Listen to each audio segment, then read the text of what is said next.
we're going to start looking at what this Achilles heel really is, because we haven't covered it yet.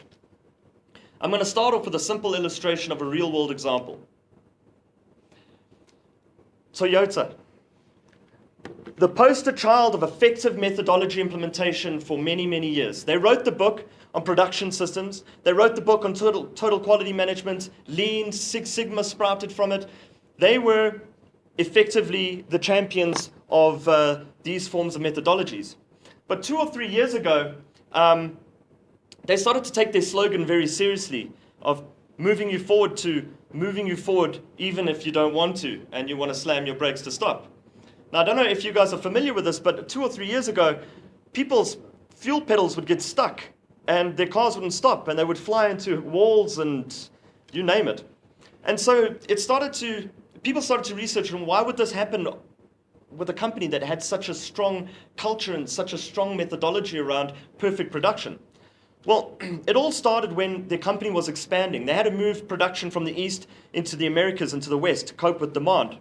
Now, one of the major aspects of the production of the East was their focus on the hard administration of the system. In other words, they'd be focusing on building cars that delivered to specific customer requirements. Whereas in the West, the focus was very much on selling as many cars and producing as many cars as possible to sell them to as many people as possible. Of course, the West, in their best intentions, copied all the processes that were being used in Japan, and they focused feverishly on those processes to try and replicate the success story that kept occurring over there. Whereas Japan was focusing on its people and working with its people. At the end of the day, the statistics were that over a year, 1.1 suggestions were received from the Americas for process improvement. In Japan, you were looking at 167 recommendations for improvement were being received over a course of a year. And that's where the Achilles heel forms for me. It's what we call engagement in the workplace. So instead of focusing on the process while things are happening over here and just looking at, are we doing it right, actually focusing on what you're doing and looking for the points of improvement on what you're doing. Pure focus. So a global study was done by a big organization called Gallup, and they identified 3 levels of engagement. You've got engaged people who are driven, want to make a difference, want to make improvements, and then you've got people who are disengaged. So those are the guys just pitching up to work. They don't want to see a huge change in everything that's going on. They just want to get on with it. But then you have people who are actively disengaged. Those are the people who are living out their unhappiness with their environment, and they're undermining everything that the engaged people are trying to accomplish.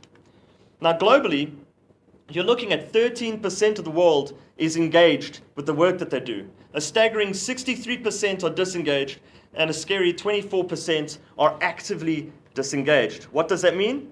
It means that there are 2 actively disengaged people trying to undermine everything that every engaged person is trying to achieve. It's a 2-to-1 ratio, and I don't know about you, but I don't particularly like getting into a fight with 2 people as opposed to 1. Now, you might be shocked with these statistics. Hold on to your seats. They're about to get a lot worse. If we look at the global statistics individually, feast your eyes on South Africa with a 4-to-1 ratio of actively disengaged people to every 1 engaged person in the workplace. That is a disgusting, disgusting statistic. So that means that we've got 9 engaged South Africans. We've got 46% disengaged and 45% actively disengaged. That means only 1 out of 10 South Africans is actually working in their workplace and trying to make a difference. So let's have some fun with statistics and see how this looks visually. So here's a department of 10 people. I'd like to introduce you to Dolores. Now, Dolores, she's a hard worker. She really enjoys what she does, and she's really engaged in her position. She's got 5 staff members working with her who just want to pitch up to work. They don't want to hear about her new improvements to what they're doing. And when they find problems, they just kind of look over them. They don't want to make a fuss about it. But she's also got 4 actively disengaged people trying to undermine all her efforts. In other words, every time she has a new idea, she's got 4 people with rifles shooting those ideas down from the sky. The story doesn't end here for Dolores. She's got a bit of good news. So what happens is Dolores gets promoted to run a big ERP rollout. Everyone say hello to Dolores. So Dolores She's working for a company that's 100 man strong. Right. Now, Dolores is a clever lady, and she puts on her emotional intelligence glasses and has a look at the level of engagement that's happening in the company. Now, based on statistics, the image is going to look like this. 45 people actively disengaged, 46 people disengaged, and only 10 people engaged in what they're doing. Now, the problem is, those 10 people aren't always managers. But we'll say, for argument's sake, that more likely to get into management, you're going to need to have some degree of engaged work ethic, right? Right, so here's where things get really scary. And this is where the Achilles heel really comes out for me. Harvard did a study, and they found 82% of the time organizations pick the incorrect manager with the incorrect talent and the incorrect skills to do the job.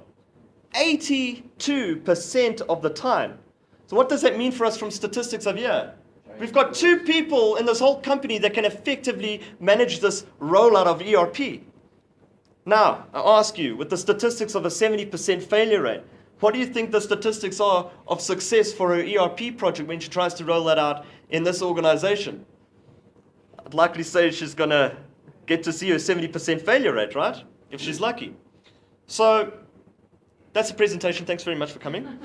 I was hoping you wouldn't stay this long.